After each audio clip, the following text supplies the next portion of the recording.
आम आदमी पार्टी ने जताई सीएम अरविंद केजरीवाल की गिरफ्तारी की आशंका। दिल्ली सरकार की मंत्री आतिशी ने देर रात सोशल मीडिया पर पोस्ट किया। आतिशी ने लिखा कि खबर आ रही है कि ईडी अरविंद केजरीवाल के घर पर छापा मारने वाली है, गिरफ्तारी की संभावना है। दिल्ली सरकार के मंत्री सौरभ भारद्वाज ने पोस्ट किया। सुनने में आ रहा है कि गुरुवार की सुबह सीएम केजरीवाल के घर ईडी उनको गिरफ्तार करने पहुंचने वाली है। सीएम केजरीवाल ने ईडी को दिया जवाब, कहा कि जांच में सहयोग के लिए मैं तैयार हूं, लेकिन पहले मेरे सवालों का जवाब दें। सीएम केजरीवाल ने ईडी के व्यवहार को बताया मनमाना और गैर पारदर्शी। दिल्ली में राज्यसभा चुनाव और 26 जनवरी की तैयारी का दिया हवाला। केजरीवाल के समर्थन में आए उद्धव ठाकरे की शिवसेना के नेता संजय राउत कहा कि बीजेपी चाहे जितनी कोशिश करे, केजरीवाल ईडी से डरने वाले नहीं। संजय राउत का बड़ा आरोप, कहा कि बीजेपी जांच एजेंसियों का इस्तेमाल करके विपक्ष की आवाज को दबाना चाहती है, लेकिन कामयाब नहीं होगी। एनसीपी सांसद सुप्रिया सुले ने भी किया केजरीवाल का सपोर्ट, कहा कि ऑपोजिशन के अलायंस से बीजेपी डरी है, इसलिए लोकसभा चुनाव से पहले यह सब कुछ किया जा रहा है। बीजेपी प्रवक्ता गौरव भाटिया ने सीएम केजरीवाल को बताया कट्टर बेईमान, कहा कि ईडी के सवालों से बच रहे हैं। हरियाणा के मंत्री अनिल विज का बयान, गिरगिट से भी ज्यादा रंग बदल रहे हैं केजरीवाल, इनकी कथनी और करनी में अंतर है। कांग्रेस नेता संदीप दीक्षित ने की मांग, सीएम केजरीवाल इस्तीफा दें, ईडी के सवालों का सामना करें। रांची में अवैध माइनिंग मामले में आधी रात तक चली ईडी की रेड। सीएम हेमंत सोरेन के मीडिया सलाहकार अभिषेक प्रसाद के घर ईडी ने छापे मारा।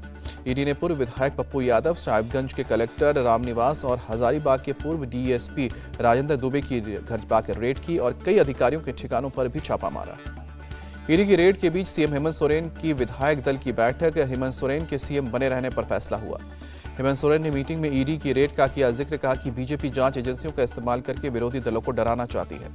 सभी विधायकों से एक हफ्ते तक रांची में ही रुकने के लिए कहा गया है। बैठक में जेएमके और सहयोगी दलों के 43 विधायक मौजूद थे। बैठक के बाद विधायकों ने सीएम सोरेन के नेतृत्व पर भरोसा जताया, इस्तीफे की खबरों से इनकार किया। बीजेपी नेता बाबूलाल मरांडी की झारखंड के गवर्नर से मांग, प्रदेश को संवैधानिक संकट से बचाएं।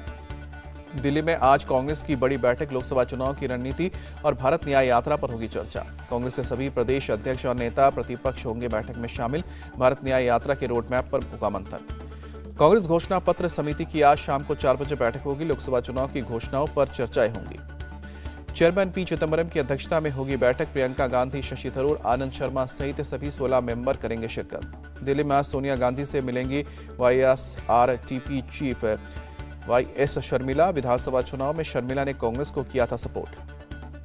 केरल के त्रिशूर में पीएम ने इंडिया अलायंस पर साधा निशाना, कहा कि इसका काम हमारी आस्था को चोट पहुंचाना है। पीएम ने कांग्रेस और उसके सहयोगियों पर साधा निशाना, कहा कि नारी शक्ति को कमजोर माना, महिला आरक्षण बिल को नहीं किया लागू। त्रिशूर में पीएम ने रोड शो भी किया, लोगों ने फूल बरसाकर पीएम का स्वागत किया। 10 जनवरी को असम जाएंगे बीजेपी जेपी नड्डा। लोकसभा चुनाव की तैयारियों की जायजा लेंगे। लोकसभा चुनाव की तैयारी में जुटे सीएम नीतीश, अरुणाचल पश्चिम सीट से रूही को बनाया उम्मीदवार। महाराष्ट्र के ठाणे में अजित पवार गुट के समर्थकों का प्रदर्शन। शरद पवार गुट के जितेंद्र आव्हाड के घर के बाहर कर रहे थे नारेबाजी। पुलिस ने कई समर्थकों को हिरासत में लिया। एनसीपी नेता के घर के बाहर पुलिस बल तैनात। एनसीपी नेता जितेंद्र आव्हाड ने एक प्रोग्राम में भगवान श्री राम को बताया मांसाहारी, कहा कि राम मांसाहारी थे, वो भी मांसाहारी हैं, इसलिए राम उनके आदर्श। मीटिंग के बाद भी जितेंद्र आव्हाड अपनी बात पर रहे कायम, कहा कि राम को शाकाहारी बताकर देश के 80% मांसाहारियों पर शाकाहार थोपा जा रहा है। जोधपुर के एक प्रोग्राम में बोले सीएम योगी, राम मंदिर का निर्माण विरासत का सम्मान। सीएम योगी को ओर से 2 टूक धर्म केवल एक ही है, वो है सनातन धर्म, बाकी पंथ और संप्रदाय हो सकते हैं। उद्धव ठाकरे का बयान, रामलला के दर्शन के लिए मुझे किसी नियुक्ति की जरूरत नहीं है, जब मन करेगा दर्शन करूंगा। प्राण प्रतिष्ठा में निमंत्रण के सवाल पर बोले केंद्रीय मंत्री प्रहलाद जोशी, प्रमुख पार्टियों के प्रमुख लोगों को दिया जा रहा है निमंत्रण। कांग्रेस नेता बीके हरिप्रसाद का बयान, राम मंदिर की आड़ में कर्नाटक में गोधरा जैसा कांड करवा सकती है बीजेपी। बीके हरिप्रसाद के गोधरा वाले बयान पर बीजेपी का पलटवार। सीटी रवि ने बीके हरिप्रसाद के बयान की जांच की मांग की। बीजेपी नेता ने किया सवाल, कहा कि कांग्रेस नेता के पास इस योजना की जानकारी कहां से आई, उसकी जांच हो, कौन संगठन योजना बना रहा है, जांच से होगा खुलासा। राम मंदिर प्राण प्रतिष्ठा में निमंत्रण के लिए बीएचपी ने सीएम नीतीश और लालू यादव से मांगा समय, 2 दिन से अभी तक नहीं मिला है समय। राजस्थान के मंत्री मदन दिलवार बोले, राम जन्मभूमि की तरह कृष्ण जन्मभूमि भी मिल जाए, नहीं तो कानून अपना काम करेगा। कर्नाटक सीएम के बेटे यतींद्र सिद्धरमैया बोले, धर्म की राह पर चलने वाले देश का विकास रुक जाता है। पाकिस्तान और अफगानिस्तान का दिया उदाहरण। पीएम मोदी ने अयोध्या की मीरा मांझी को लिखा पत्र, मीरा और उनके परिवार की तारीफ करते हुए उज्जवल भविष्य का कामना की। अयोध्या में प्राण प्रतिष्ठा महोत्सव को लेकर किया जा रहा है सुरक्षा का पुख्ता इंतजाम। हाईटेक ड्रोन से की जा रही है निगरानी। अयोध्या में अखिल भारतीय व्यापार मंडल का व्यापारियों से अपील, भगवान राम के प्राण प्रतिष्ठा कार्यक्रम को देश के सभी बाजारों में स्क्रीन लगाकर दिखाया जाए। अखिल भारतीय व्यापार मंडल के सदस्यों ने कहा कि प्राण प्रतिष्ठा के बाद बाजारों में प्रसाद वितरण करें। व्यापार मंडल के सदस्यों ने राम मंदिर तीर्थ क्षेत्र के महासचिव चंपत राय से मुलाकात की। पंजाब के पटियाला में गुरुद्वारा साहिब में बेअदबी का मामला आया सामने। पुलिस ने आरोपी शख्स को गिरफ्तार किया। राजस्थान के सीएम भजनलाल की पेपर लीक माफियाओं को चेतावनी, कहा कि एसआईटी ने काम शुरू कर दिया है, किसी भी कीमत पर आरोपियों को बख्शा नहीं जाएगा। सीएम भजनलाल शर्मा ने नागौर में विकसित भारत संकल्प यात्रा को संबोधित किया, कहा कि अब युवाओं के साथ धोखा नहीं होगा। ज्ञानवापी के एसआई सर्वे की रिपोर्ट सार्वजनिक होगी या नहीं, आज वाराणसी जिला कोर्ट सुनाएगा फैसला। गुरुग्राम में मॉडल दिव्या पाहुजा की होटल सिटी पॉइंट में हत्या। होटल का मालिक अभिजीत हत्या के आरोप में गिरफ्तार। दिव्या पाहुजा की लाश को ले जाते अभिजीत सीसीटीवी में हुआ कैद। बीएमडब्ल्यू में रखकर शव को लगाया था ठिकाने। आरोपी अभिजीत पुलिस को बताया कि दिव्या पाहुजा कर रही थी ब्लैकमेल, आपत्तिजनक तस्वीरें पब्लिक करने की धमकी देती थी। दिव्या पाहुजा का शव फिलहाल बरामद करने में नाकाम रही है पुलिस। आरोपी अभिजीत से की जा रही है पूछताछ। यूपी के कासगंज में इंस्पेक्टर हरिभान सिंह को मारी गई गोली। घायल इंस्पेक्टर को इलाज के लिए अलीगढ़ किया गया रेफर। पशु को लेकर दो पक्षों के बीच हो रहे विवाद सुलझाने पहुंचे थे इंस्पेक्टर हरिभान सिंह। एक पक्ष की तरफ से चलाई गई गोली से घायल हुए। पुलिस ने आरोपियों को पकड़ने के लिए पूरे इलाके में घेराबंदी की। एसपी कासगंज ने जल्द ही आरोपियों को पकड़ने का भरोसा दिया। झांसी में पुलिस और हत्या के आरोपी के बीच मुठभेड़। हत्या का आरोपी चिंटू गोली लगने से घायल हुआ। पुलिस को दोस्त की हत्या के आरोपी चिंटू के घर आने की मिली थी सूचना। पुलिस को देख चिंटू ने की फायरिंग। पुलिस के जवाबी कार्रवाई में चिंटू के पैर में लगी गोली। पुलिस ने इलाज के लिए मेडिकल कॉलेज भेजा। नोएडा के सरिया और स्क्रैप माफिया रवि काना पर कार्रवाई। पुलिस ने 2 फैक्ट्री समेत करीब 100 करोड़ की संपत्ति को सील किया। कोलकाता के गरिया में एक ही परिवार के 3 लोगों की मौत। पुलिस ने सुसाइड की बात कही। लखनऊ के नाका इलाके में निर्माणाधीन इमारत गिरी, किसी की हताहत होने की खबर नहीं। बीपीएससी पास 25,000 शिक्षकों को बिहार सरकार बांटे की नियुक्ति पत्र। 13 जनवरी को गांधी मैदान में होगा प्रोग्राम। तमिलनाडु के महाबलीपुरम में परंपरागत नृत्य महोत्सव का आयोजन हुआ। भारी संख्या में विदेशी पर्यटक महोत्सव में हो रहे हैं शामिल। दिल्ली में कोहरे की वजह से कई ट्रेनें देरी से चल रही हैं। नई दिल्ली रेलवे स्टेशन पर यात्रियों की भारी भीड़। ट्रेन लेट होने की वजह से यात्रियों को हो रही है परेशानी। लोगों को घंटों करना पड़ रहा है इंतजार।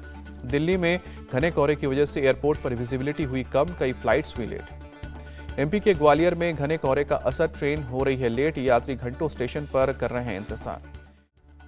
पेंशन स्कीम को लेकर ईपीएफओ का बड़ा अपडेट। हायर पेंशन स्कीम के तहत डिटेल अपलोड करने की अब समय सीमा 31 मई तक बढ़ाई गई। गेहूं उत्पादन का बन सकता है नया रिकॉर्ड। 2023-24 में 11 करोड़ 40 लाख टन के गेहूं उत्पादन की उम्मीद। तेलंगाना के सीएम से मिले अडानी पोर्ट के सीईओ। डेटा सेंटर और एरोस्पेस पार्क लगाने पर फैसला हुआ। केपटाउन टेस्ट की दूसरी पारी में साउथ अफ्रीका ने 3 विकेट खोकर 62 रन बनाए। भारत अभी भी 36 रन आगे। साउथ अफ्रीका ने भारत के खिलाफ बनाया अब तक का सबसे कम टेस्ट स्कोर। पहली पारी में 55 रन पर ऑल आउट जवाब में भारत ने बनाए 153 रन। केपटाउन टेस्ट में तेज गेंदबाजों ने बरपाया कहर। पहले ही दिन 23 विकेट गिरे। भारत की तरफ से पहली पारी में मोहम्मद सिराज ने 6 विकेट चटकाए। मुकेश और बुमराह को 2-2 विकेट मिले। मोहम्मद सिराज ने तोड़ा अनिल कुंबले का रिकॉर्ड। साउथ अफ्रीका में टेस्ट में बेस्ट स्पेल फेंकने का किया कमाल। साउथ अफ्रीका के 2 बल्लेबाज ही पहले पारी में दहाई का आंकड़ा तक छू पाए। विकेटकीपर वीरेन ने सबसे ज्यादा 15 रन बनाए। भारत के लिए विराट कोहली ने पहली पारी में सबसे ज्यादा 46 रन बनाए। रोहित शर्मा ने 39 और शुभमन गिल ने 36 रन की पारी खेली। अच्छी शुरुआत के बाद ताश के पत्तों की तरह बिखरी भारत की पारी। 7 बल्लेबाज खाता खोल नहीं पाए। सीनियर नेशनल जिम्नास्ट चैंपियनशिप में दीपा कर्मकार का जादू टॉप पर बरकरार। पेरिस ओलंपिक क्वालिफिकेशन पर नजर। दिल्ली के जंतर मंतर पर जूनियर पहलवानों का प्रदर्शन। साक्षी मलिक, विघ्नेश फोगाट और बजरंग पुनिया का विरोध। कुश्ती की एडहॉक कमेटी का ऐलान। 6 हफ्ते के भीतर अंडर 15 और अंडर 20 का होगा नेशनल चैंपियनशिप। भारतीय बैडमिंटन खिलाड़ी साइना नेहवाल ने हरियाणा के से मनोहर लाल खट्टर से मुलाकात की। परिवार के लोग भी मौजूद रहे। आमिर खान की बेटी इरा खान की फिटनेस ट्रेनर नुपुर शिखरे से हुई शादी। देर से आए नुपुर ने जिम के ही कपड़ों में शादी के लिए रजिस्टर किया। नुपुर बाद में शेरवानी पहनकर आए सामने। आमिर खान के साथ आमिर खान का पूरा परिवार फोटो खिंचाते वक्त मौजूद रहा। आयरा और नुपुर की शादी में आमिर खान की दूसरी पत्नी किरण राव भी रही मौजूद। पूरे परिवार ने मीडिया के सामने तस्वीर भी खिंचवाई। सलमान खान आगामी फिल्म बुल के लिए रोज कर रहे हैं 3.5 घंटे की ट्रेनिंग। फिल्म में निभाएंगे ब्रिगेडियर बुलसारा का किरदार।